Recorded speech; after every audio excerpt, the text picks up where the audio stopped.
Hello everyone. For our engineering challenge, we chose to look at the access to clean water throughout the world. This is a huge problem. The lack of clean water is responsible for more deaths in the world than war. About 1 out of every 6 people living today do not have access to adequate access to water, and more than double that lack basic sanitation, for which water is needed. In some countries, half the population don't have access to safe drinking water, and hence is affiliated with poor health. By some estimates, each day nearly 5,000 children worldwide die to diarrhea-related diseases, a toll that would drop dramatically if sufficient water for sanitation was available. So the way we approach our problem, first of all, is information. If we know the aspect, the size of our problem, then we can really start looking at it. So we're going to actually dive straight into our code.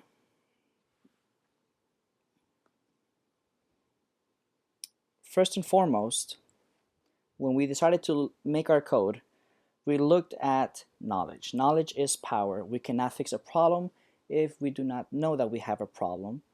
So first of all, to start off, we have our clear screen, clear and close all command. What we want to do is just start with a fresh, brand new program. Okay. So first we have our inputs. Okay, we have the inputs of death due to diarrhea. We have our deaths due to intestinal health myths, which is basically intestinal worms. We have our deaths due to schistomiasis, and trypanosomiasis. Very hard names to pronounce. So these are our inputs. And then we have what we're going to call our assumptions. The population of 3 main cities in Texas: Houston, Dallas, and Austin, respectively. We gathered this information from the U.S. Census in 2010. The population of Houston was 2,200,000, Dallas was 1,300,000, and Austin was 932,000. First, for our actual algorithm, we need to find our death total. That's the deaths due to every disease. Death of D, death of I, S, and T added together. Again, this is our total deaths due by disease per year. And then we look at the deaths compared to Houston, Texas. We have our death total divided by the population of Houston times 100. That gives us the total percent deaths compared to the Houston population. And of course, we did the same with Pop D, which is Dallas, and Pop A of Austin. Now, we also made this into a user-friendly program because we want the user to take part in the information. It's one thing to tell someone, hey, there's this problem, and it's another thing, it's more efficient to let that person find out what the problem is. It's more of a wow factor as well. So let's run the menu and then we're going to explain it. So run section. What is the best city in Texas? Of course, the answer is Houston. Now we're going to go ahead and look at our window. Every year, 5.43 million people die to illnesses caused by unsanitary drinking water. That is 247% the population of Houston, Texas. What does that mean? That means that every 6 months, the population of Houston dies due to unsanitary drinking water. We're going to go back to our script. We're going to run it again. What is the best city in Texas? Let's go with Austin, our state capital. Now we go back. Every year, 5.43 million people die due to illnesses caused by unsanitary drinking water. That is 583% the population of Austin, Texas. In other words, that's almost 6 times the population of Austin dies every year just due to unsanitary drinking water. Let's go to our script. Sorry.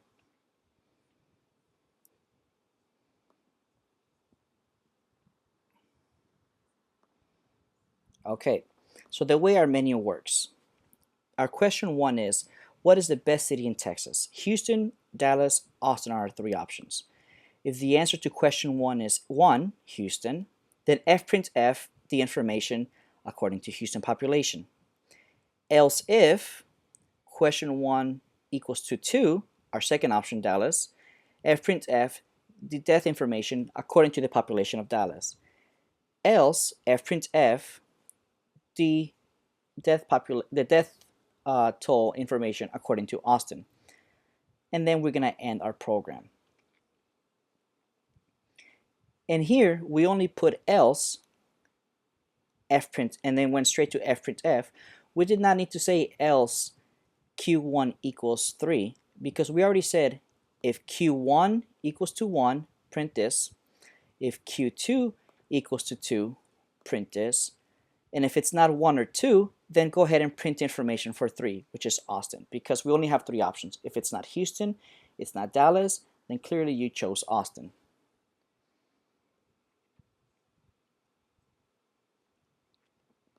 And the way we wrote our program is that our information can be updated according to the population as it increases, which is the current trend.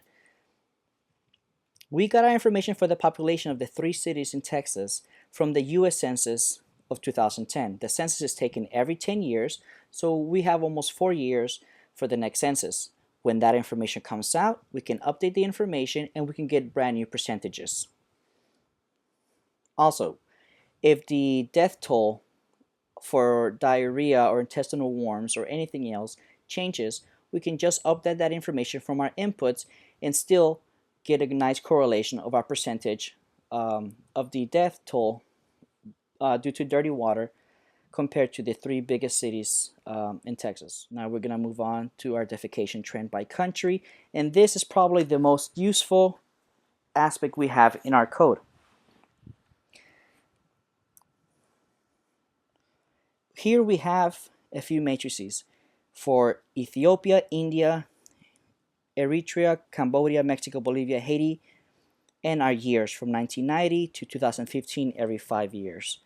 I got this information from a nice website right here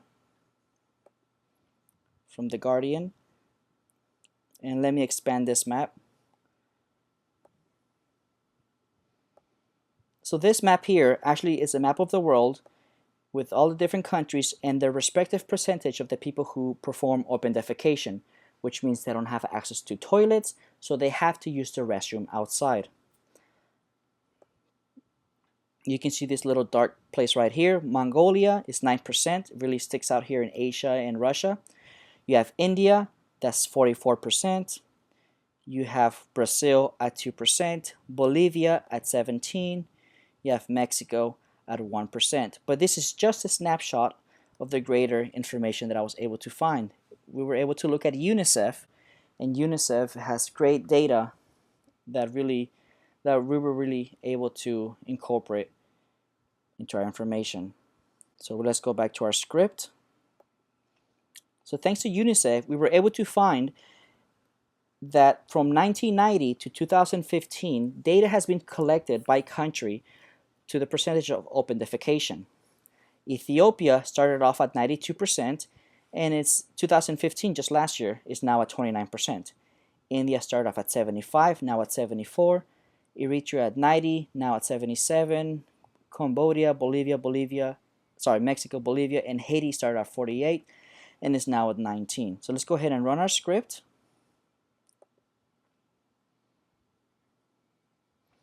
Here we go. So again, this is our open defecation trend. On our left axis, we have the percentage of population performing open defecation, and on our bottom axis, we have the years, again from 1990 to 2020. And I put 2020 because this is an ongoing process of countries improving their facilities and the quality of life for their own people. And this information is probably the most useful because we can go in here and update it in the next years. So in a few more years, when we get more information, let's say Ethiopia goes down to 20%. Just input 20. India from 44, let's say, goes down to 50%. Eritrea, let's go down to 10%. Okay, so let's say Cambodia goes down to 12. Let's say Mexico stays at 1. Bolivia to 0. Haiti to 0. And our years is going to be 2020. So let's go ahead and run this. And here we can see the trends for monitoring. The reason many people around the world don't have access to clean water is because that water keeps getting dirty due to the lack of sanitary facilities. Okay? In 1990, a huge effort was made to lower the defecation percentage per country. So this we can update it by year to keep the trend and to make sure that those trends are improving, that the trends are going down. Okay, that's why this is so important. You can just go back, input new information as it goes, and you can visually see the trends, the progress of each country. For our program, after we put our information in, we have our plot. We're going to plot our year according versus our information from Ethiopia. We're going to make it an O size marker, and our solid line, we're going to make it a line width of 2, actually line width of 2 for all of them, and all of them are solid lines. We just changed up the marker type. So plot year Ethiopia, hold on. We're going to plot the year in India on the same figure, hold on again. We're going to do the same thing for Eritrea, hold on. Cambodia, hold on. Mexico, hold on. Bolivia, hold on. Haiti. And that's our final input for that graph. So we're going to have our title, our X label, our Y label, our grid. We are also going to have a grid minor that makes it easier to see those little spots in between. We have our axis, which is our years. Sorry, we have our axis, which is our years 1990 to 2020, and 0 to 100. We have our labels, which are the countries, and our legend is going to include all the labels. And finally, we have another place where we can really get input from the user. Let's go ahead and run this. This time we are going to CLC and clear and close all because these are brand new variables, so we don't need to keep the ones from before. So let's go ahead and go to our window. Oops, sorry. Here we go. How many times a week do you shower? Let's go ahead and say 4. How many baths do you take a week? 1. How many times a day do you flush a toilet? Let's say about 5. How many times a day do you brush your teeth? Dentist says 3. How many times a day do you wash the dishes? Once. How many times a week do you do laundry? Twice. How many times a week do you do the lawn? I do it about 3 times. So I use 1,048 gallons a week. Again, this gives it a wow factor for the users to acknowledge how much water, how much access you have to clean water per week when there's people in other countries who have access to 0 gallons a week. You know, as we saw at the University of Houston a couple of weeks ago, when the water was questionable to drink, a lot of restaurants on campus were not able to sell food, and it was a mini crisis that the University of Houston had. Food trucks had to come in, and bottled water had to be handed out across campus. Imagine that all the time, 24/7 in the whole country. So this is our grand challenge. Okay, we believe that monitoring how countries are doing really gives governments the ability to really decrease the amount of open defecation and increase the access to clean water. And hopefully one day with that information, with programs such as that, we can get all of the countries down to less than 1%.